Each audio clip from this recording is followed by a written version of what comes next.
So I'm speaking today with Peggy Horan. She's one of our legacy massage teachers, and she will be offering meditation and massage at our global village next summer.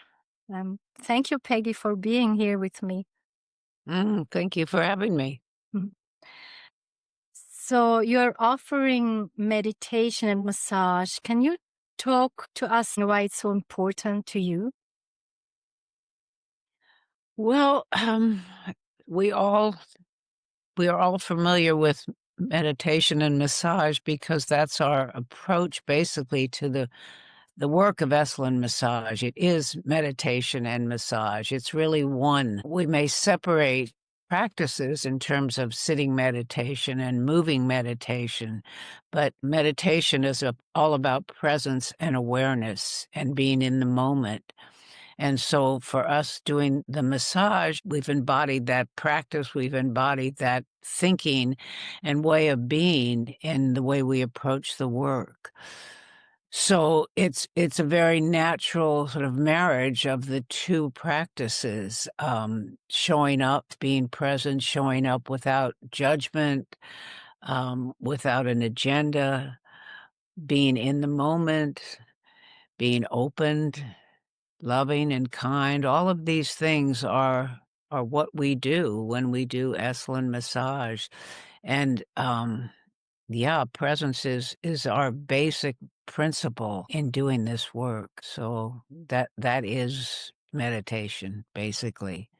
So for many people, it's also helpful for me and many others to actually practice, have a sitting practice as well, or a walking practice, a moving practice. But meditation, once you begin to broaden the sort of concept of it's everything we do can be done with that mindfulness that we are aspiring to when we practice meditation.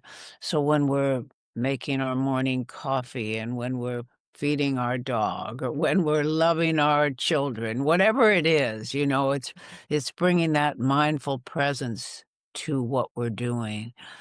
So for me, it's really gifted me in many ways, having this practice because I'm learning to bring it into my life in every way. So you have a daily practice yourself in meditation, and how does that look like? I'm just not as regular as I was in terms of a sitting practice. Um, I actually do more of a walking practice these days. I walk on the mountain. I live on a mountain and I have a beautiful, quiet greenery everywhere around me. So walking meditation is really very suited to my lifestyle. And so I do that as well. Often I walk with a friend, but when I'm alone and walk, then it's more of a meditative experience for me. So I mean, there are many ways to practice. I don't think that one has to sit or walk. Or people do yoga, people do tai chi, qigong. All of these practices are bringing one into presence, bringing one into the body, and very important for our work. Being peaceful in the giver, being peaceful is essential to a successful massage practice. I mean, what we really are working on is the parasympathetic nervous system when we give an Esalen massage and relaxing the body so that the body can heal. If we ourselves are not relaxed and present, then the receiver is not going to feel relaxed and present. So whatever we bring to the session, the more peace we can bring to the session and calm and openness, then the more our clients can receive that and the healing will be more successful. It's so much about that transference of feeling. They can feel my calm, they can feel my openness, or whatever it is that I'm feeling. And if for some reason I'm anxious or uptight, then they're going to feel that too. So I always tell my students, what you bring to the session is so important. and your own ability to regulate and be calm is essential to being a good practitioner. And, the body naturally will tighten in presence of anxiety or tension that that the practitioner may be experiencing. So, yes. And also that contributes that calmness and openness contributes to the longevity of our our careers in this work. I mean, for me, it's relaxing. I mean, I feel good when I do a massage. I'm only doing 2 a day now. I used to do 3 or once way back 4, but now I only do 2. But, I mean, I still love it and I still feel wonderful doing it. And it's because I do it with ease. Um, I take it easy and relax.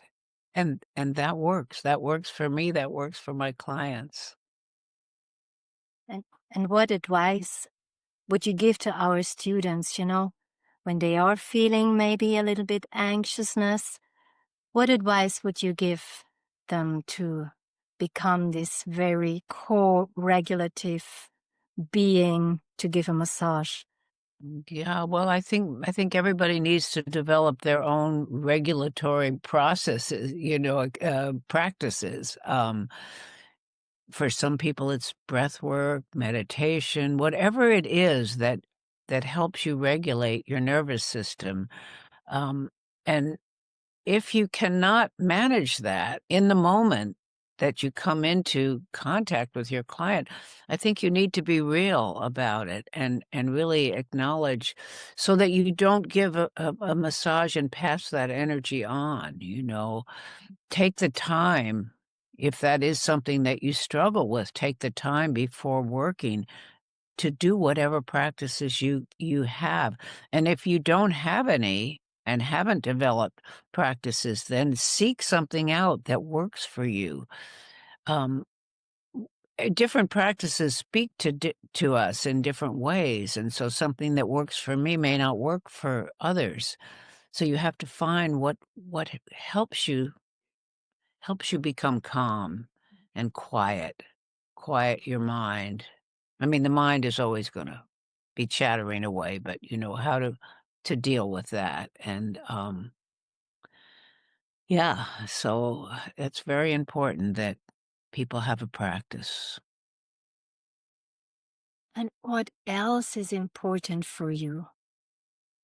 Well, embodying, the work, so, by that I mean that I'm fully in my body when I'm doing the work. So number 1, I don't hurt myself. I'm aware of my movement, aware of my posture, aware of how I'm applying pressure, whether I'm using effort or using gravity. And so embodiment, it really means you're inhabiting your body as you do this work. So that's the same principle as, say, sitting meditation. Sitting meditation begins with the body because the body is what's in the present.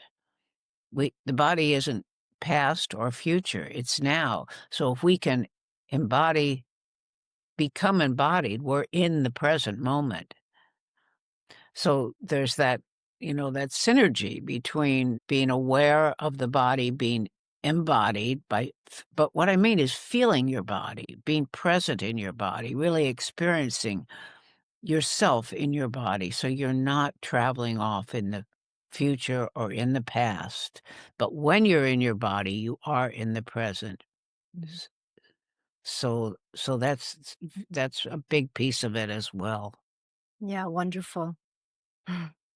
So, Peggy, when you're coming to Switzerland, how would you invite our practitioners? Well, I think it's a wonderful opportunity to share.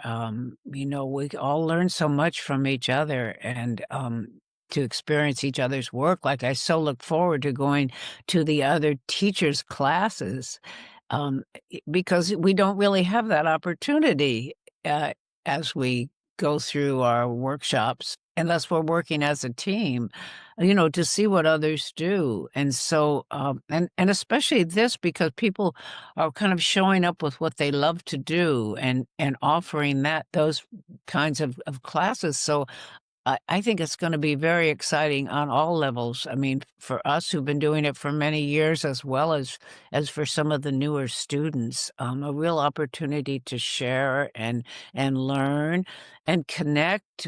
This is our community. We have, this thread that runs through all of us, this connection of this work.